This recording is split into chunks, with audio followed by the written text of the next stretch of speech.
ಬೆಂಗಳೂರಿನಲ್ಲಿ ದಿನೇ ದಿನೇ ಕ್ರೈಮ್ ರೇಟ್ ಹೆಚ್ಚಾಗ್ತಾ ಇದೆ. ಖಾಕಿ ಎಷ್ಟೇ ಟ್ರೈ ಮಾಡಿದ್ರೂ ಪುಡಿ ರೌಡಿಗಳು ಕಂಟ್ರೋಲ್ಗೆ ಸಿಗ್ತಾ ಇಲ್ಲ. ಮಾತೆತ್ತಿದ್ರೆ ಲಾಂಗು, ಮಚ್ಚು, ಚಾಕುಗಳದ್ದೇ ಸದ್ದು, ಸೌಂಡು. ಇದರ ಜೊತೆಗೆ ಈಗ ರೋಡ್ ರೇಸ್ ಕಲ್ಚರ್ ಶುರುವಾಗಿದ್ದು ಗುಂಡಾಗಳ ಅಟ್ಟಹಾಸ ಮಿತಿ ಮೀರಿದೆ.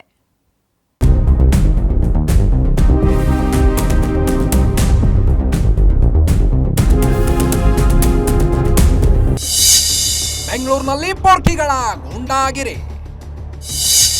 ಸಿಲಿಕಾನ್ ಸಿಟಿಯಲ್ಲಿ ರೋಡ್ ರೇಸ್ ಕಿರಿಕಿರಿ. ಜಸ್ಟ್ ಟಚ್ ರೋಡಲ್ಲಿ ಆವಾಜ್ ಅಟ್ಯಾಕ್. ಹೌದು, ಬೆಂಗಳೂರಿನಲ್ಲಿ ಪುಂಡ ಪೋಖರಿಗಳ ಅಟ್ಟಹಾಸಕ್ಕೆ ಮಿತಿ ಇಲ್ಲದಂತಾಗಿದೆ. ಅದರಲ್ಲೂ ರಸ್ತೆಯಲ್ಲಿ ಆಗೋ ಸಣ್ಣ ಪುಟ್ಟ ಕಿರಿಕ್ನಲ್ಲಿ ಪುಂಡರ ಅಟ್ಟಹಾಸ ಕೇಳೋ ಹಾಗಿಲ್ಲ. ಅದರಂತೆಯೇ ಬಸವೇಶ್ವರ ನಗರ ಲಿಮಿಟ್ಸ್ ನಲ್ಲಿಯೂ ಚಾಕು ಇರಿದಿರುವ ಪ್ರಕರಣ ವರದಿಯಾಗಿದೆ. ಬರೀ ಗಾಡಿ ಟಚ್ ಆಗಿದ್ದಕ್ಕೆ ಚಾಕು ತೆಗೆದಿದ್ದ ಆರೋಪಿಗಳು ವ್ಯಕ್ತಿಯೋರ್ವನಿಗೆ ಇರಿದು ಎಸ್ಕೇಪ್ ಆಗಿದ್ದಾರೆ. ಮಾರ್ಚ್ 1 ಯುಗಾದಿ ಹೊಸ ತೊಡಕು ದಿನ ಘಟನೆ. ಅತ್ತೆ ಮನೆಗೆ ಹೋಗಿ ವಾಪಸ್ ಬರ್ತಿದ್ದ ಚಿರಂಜೀವಿ ಸ್ನೇಹಿತನೊಂದಿಗೆ ಬಸವೇಶ್ವರ ನಗರಕ್ಕೆ ವಾಪಸ್. ಕಮಲಾನಗರದ ರಸ್ತೆ ಬಳಿ ಪುಂಡರ ಬೈಕ್ ಟಚ್. ಏಕಾಏಕಿ ಚಾಕು ಇರಿದ ದುಷ್ಕರ್ಮಿಗಳು. ಈ ಘಟನೆ ನಡೆದಿದ್ದು ಬೆಂಗಳೂರಿನ ಬಸವೇಶ್ವರ ನಗರ ಠಾಣಾ ವ್ಯಾಪ್ತಿಯ ಕಮಲಾನಗರದಲ್ಲಿ.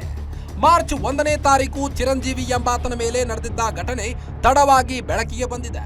ಅವತ್ತು ಹೊಸ ತೊಡಕಿನ ಹಿನ್ನೆಲೆ ಚಿರಂಜೀವಿ ಅತ್ತೆ ಮನೆಗೆ ಹೋಗಿ ಊಟ ಮುಗಿಸಿಕೊಂಡು ಸ್ನೇಹಿತನ ಜೊತೆ ಬೈಕ್ನಲ್ಲಿ ಬಸವೇಶ್ವರ ನಗರದ ಮನೆಗೆ ಬರ್ತಿದ್ದ.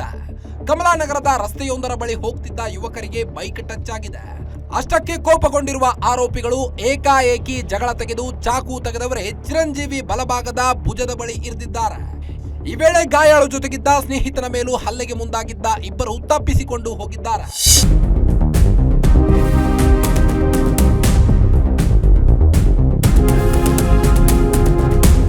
ಸದ್ಯ ಘಟನೆ ಸಂಬಂಧ ಪ್ರಕರಣ ದಾಖಲಿಸಿಕೊಂಡಿರುವ ಬಸವೇಶ್ವರ ನಗರ ಪೊಲೀಸರು ತನಿಖೆಯನ್ನ ನಡೆಸುತ್ತಿದ್ದಾರೆ. ಈಗಾಗಲೇ ಆರೋಪಿಗಳ ಚಹರೆ ಪತ್ತೆಯಾಗಿದ್ದು ಇನ್ನೇನು ಅರೆಸ್ಟ್ ಮಾತ್ರ ಬಾಕಿ ಇದೆ. Ajay Gowda, crime bureau, guarantee news, Bengaluru.